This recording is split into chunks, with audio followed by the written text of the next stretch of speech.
Siguldā sācis darboties Pusaudžu resursu centrs, kas šobrīd piedāvā 2 programmas pusauģiem vecumā no 10 līdz 18 gadiem. Ir tā saucamā garastāvokļa traucējuma programma. Tas nozīmē, ka šī programma tiek piedāvāta pusauģiem, kuriem ir vairāk tādas emocionālas, psiholoģiskas grūtības, piemēram, kuriem ir tāda depresijas simptomātika, trauksmes simptomātika, kuriem ir grūti justies labi, grūti darboties savā dzīvē un kas ietekmē vispār viņa tādu labu jušanos ikdienā.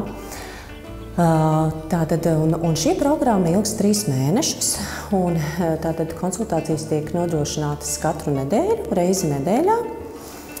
Un tāda ir šī garākā programma, kas ir pusauģiem, kuriem ir kuri tā kā pārlieku aizraujās vai ar atkarību izraisošām vielām, vai pārlieku aizraujās ar datoru, telefonu lietošanu, kas negatīvi ietekmē viņu tādu arī dzīvi ikdienā. Centrā darbojas multidisciplināra komanda. Pusaudžu resursu centrā ir daudz dažādu jomu speciālisti, kas tiek piesaistīti atkarībā no tā, kādas pusaudzim ir grūtības. Mūsu komandā ir mūzikas terapeite, mūsu komandā ir mākslas terapeite, vizuāli plastiskās mākslas terapeite, un mēs esam 4 klīniskie psihologi, kas piedāvā pusauģiem un viņu vecākiem konsultācijas. Visbiežāk pirmās pazīmes, kas liecina, ka pusaudzim iespējams ir nepieciešama kāda speciālista palīdzība, ir uzvedības izmaiņas ikdienā.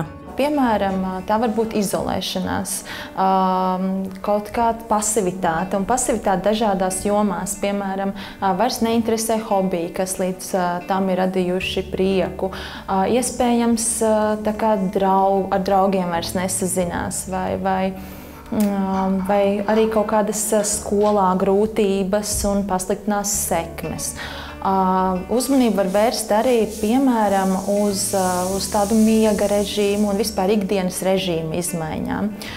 Un kaut kādas paškaitējuma iezīmes. Tātad dažādas lietas, kas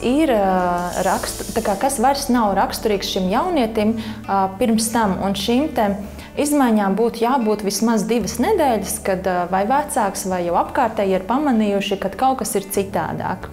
Tā ir tāda viena lieta. Noteikti var vērsties arī pie mums pēc palīdzības tādos gadījumos, kad jau ir kaut kādas ielgušas grūtības, problēmas, un kad ir tā sajūta, ka pašu spēkiem vairs varētu netikt ar to galā. Protams, vislabākos rezultātus iespējams sasniegt tad, ja pusaudzis pats ir motivēts darboties. Tādēļ Pusaudžu resursu centra telpas ir veidotas, lai radītu jauniešiem draudzīgu vidu un atmosfēru, kurā ir patīkami uzturēties. Mums ir telpas, kas ir draudzīgas pusauģiem. Mums ir pagrabstāvs, mums varbūt nav tādas ofisa tipa telpas, bet te pusauģi jūtās ļoti omlīgi. Un kas mums vēl ir? Mums ir emociju izlādes istaba. Tā ir tāda istaba, kur pusaudzis var pabūt viens pats. Viņš var uzrakstīt uz tāfeles vai uz sienas visu, ko viņš domā par citiem, ko viņš domā par sevi, ko viņš vispār domā par šo pasauli.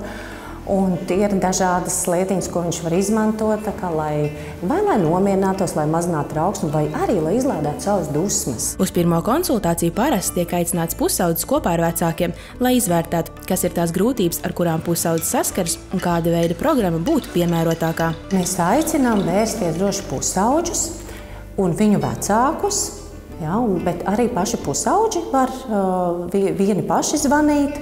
Mūsu kontakttārunis ir 27899 515. Var droši zvanīt vai rakstīt WhatsAppā, vai arī e-pastā sigulda@pusaudzucentrs.lv. Pusaudžu resursu centrs darbojas pateicoties Veselības un labklājības ministriju finansiālajiem atbalstam, tādēļ visi pakalpojumi ir bez maksas.